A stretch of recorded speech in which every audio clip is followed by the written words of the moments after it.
श्री राधे। लक्ष्मीनाथ समारंभां नाथयामुनमध्यमाम्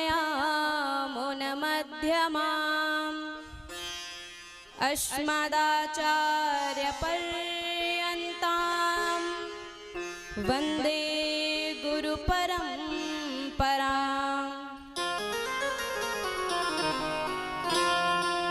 अखण्डमण्डलाकारं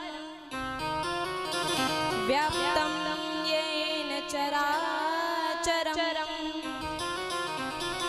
तत्पदं दर्शितं येन तस्मै श्रीगुरुवे नमः।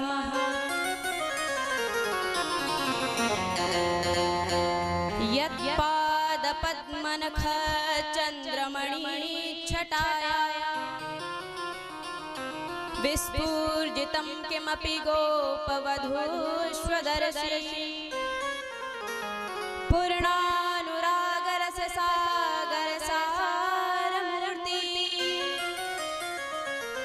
साराधिका मयि कदापि कृपां करोतु।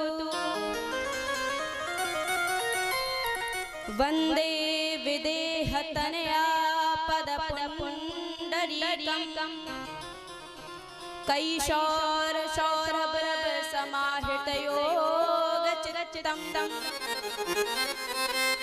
हन्तुं त्रितापं मनिषं मुनिहंससर्व्यं सन्मानशाली परपीतपरागपुञ्जं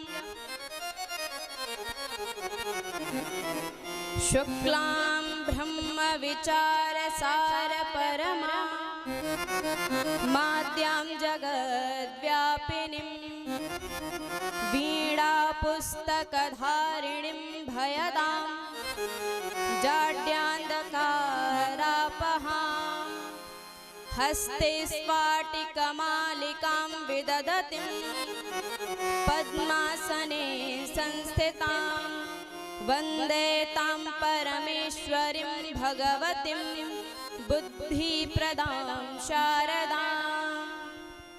बोले बांके बिहारी लाल की, वृंदावन बिहारी लाल की, श्री सुखदेव जी महाराज की, श्रीमद्भागवत महापुराण की, व्यास जी महाराज की जय जय श्री राधे। देखिए आपके और हमारे लिए कितने बड़े सौभाग्य की बात है कि आज माता रानी का अष्टम दिवस और श्रीमद् भागवत का द्वितीय दिवस। आप और हम कितने बड़े भाग्यशाली हैं कि हमें कथा श्रवण करने के लिए मिल रही है।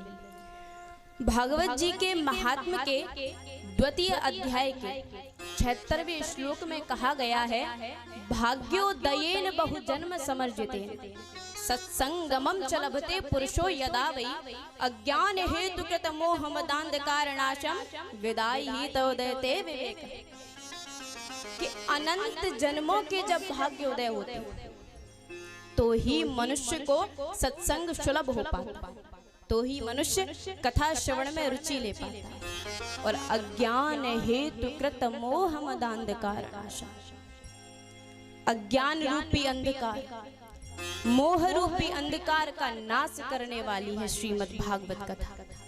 और आप और हम कितने बड़े पुण्यवान हैं, हमारे कितने जन्मों के भाग्य उदय हुए होंगे तब जाके हमें श्रीमद् भागवत में रुचि हो पाई, हम उनका श्रवण कर रहे हैं। और एक बार की बात है, हम ज़्यादा समय नहीं लेंगे क्योंकि हमें भी पता है आप मधु जी के मुख से प्रिय वचन सुनना चाहते हैं। एक बार युधिष्ठिर जी ने नारद जी से प्रश्न किया कि नारद जी, संसार में सबसे बड़े आश्चर्य की बात क्या है? नारद जी ने कहा, सबसे बड़े आश्चर्य की बात? बोले हाँ, संसार में सबसे बड़े आश्चर्य की बात क्या है? तो बोले सुलभम च भगवन नाम जीवा शवशवर्तनी। कि देखिए महाराज, सबसे सुलभ क्या है संसार में? भगवान का नाम लेना। ना उसमें कोई पैसा लगता है, ना ज्यादा कोई मेहनत लगती है, वो तो बस अपनी जीवा से लेनी पड़ती है। सबसे सुलभ भगवान का नाम, उसमें भी हमें ये मानव देह मिली, और मानव देह में भी जीवा शवशवर्तनी, जीवा स्वयं के वश में है। हम चाहे इसे जैसे मोड़ दें, कुछ भी बुलवा सकते हैं हम इस जीवा से, और फिर भी मनुष्य भगवान का नाम नहीं लेता। पुनरपि जन्मम पुनरपि मरणम, उसका पुनरपि जन्मम पुनरपि मरणम चलता रहता है। इससे बड़े आश्चर्य की बात और क्या होगी? बोले महाराज आप ये तो ठीक कह रहे हैं, परंतु इस जीवा के आड़े आता है हमारा मन। इस मन को भी तो वश में करना है। यदि मन वश में नहीं रहेगा तो जीवा भी हमारा साथ नहीं देगी। मन वश में कैसे? तो नारद जी कहते हैं कि गीता में यही प्रश्न अर्जुन ने श्री कृष्ण से किया था। क्या किया था?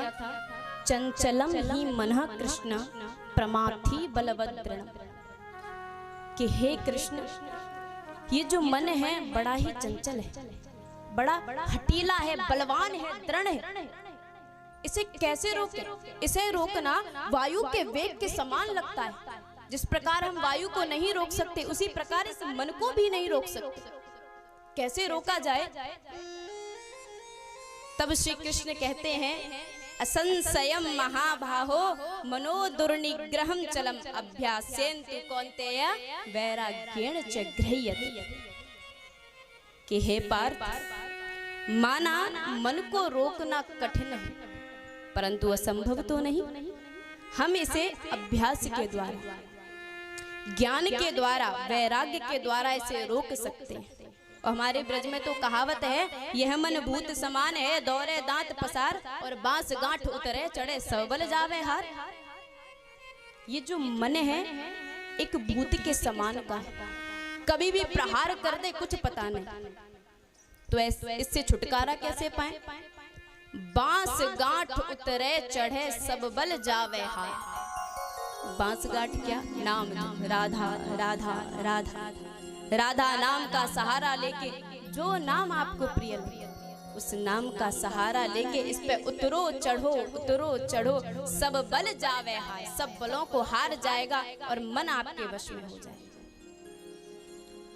तो कहते हैं ठीक है, ये भी आपने बताया, बहुत अच्छा है, परंतु हमें पता कैसे चलेगा कि हम भक्ति में हैं? हमें सत्संग प्रिय लग रहा है, हमें श्रीमद् भागवत कथा सुनने में रुचि हो रही है, आनंद आ रहा है, इसका पता कैसे लगे? तो बोले नारद भक्ति सूत्र में एक सूत्र आता है, तत्परिशुद्धिश्च गम्या लोकवल्लिकेभ्यः। जिस प्रकार प्रियतम की चर्चा से प्रिया के चेहरे पे मुस्कान आती, कभी कभी नेत्रों से अश्रुधार बह चलती, उसी प्रकार जब हम कथा श्रवण करते हैं या सत्संग में बैठते हैं तो हमारा रोम रोम खिल उठता है, चेहरे पे मुस्कान आ जाती है। और कभी कभी तो कथा में ऐसे प्रसंग आते हैं कि अपने आप अश्रुधार बह चलती है, रोके नहीं रुकती। जब ये लक्षण आपको दिखाई दे ना, तो समझना चाहिए कि हाँ, श्रीमद् भागवत कथा में हमें रुचि है, सत्संग सुलभ है, हम ये कर पा रहे हैं, हम भक्ति में हैं। यदि ये लक्षण दिखें तो ये समझ लेना चाहिए। युधिष्ठिर जी कहते हैं, नारद जी आपके चरणों में कोटि कोटि नमन करता हूँ। जिस प्रकार आपको यहाँ मधु पांडे जी कथा श्रवण करा रही हैं, उसी प्रकार हमने भी आप लोगों को सर्वप्रथम बार यहाँ कथा श्रवण कराई थी, और आप सभी लोगों ने हमारा बहुत सहयोग किया था। सभी कॉलोनी वासियों ने, सभी माताओं ने हमारा बहुत सहयोग किया। हमारी यही आज्ञा है और यही निवेदन है, जिस प्रकार हमारा सहयोग किया, जिस प्रकार हमारी सहायता की, हमारा सहयोग किया, उसी प्रकार हमारी बड़ी बहन की सहायता करें और सहयोग करें। जय श्रीमन नारायण, जय श्री राम। बोले बाल कृष्ण लाल की जय, बांके बिहारी लाल की जय।